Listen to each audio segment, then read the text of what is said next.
We're here right now at the camp of the Confederate 4th Maryland Light Artillery for the Living History Day. Earlier we came to you from the Union side. We talked to the great-great-grandson of U.S. Grant.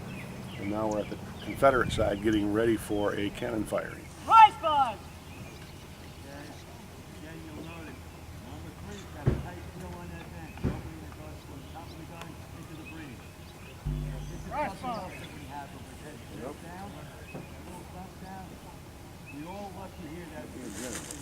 Pass around!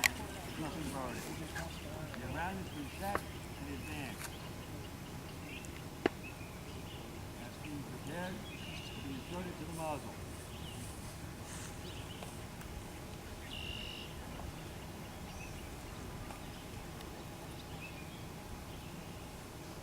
Round! Okay, number 2 is going to push the ammunition, powder, and projectiles into the breech, which will be ready to be fired.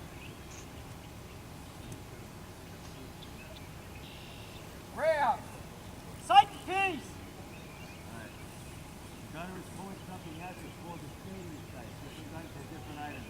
This staging sight actually has the front part of the Piece is sight sighted! over where the gun swivels, where the trunnion. Gun is sighted. Ready the piece! Number 3 and 4 moving together. Number 3 punching a hole in Probably the powder charge. Number 4 is inserting the gun attached to the lanyard and moving out. Number 4 is set, and we want number 3 to step out. Repair! Okay, hang on. Everybody up and out, cover ears.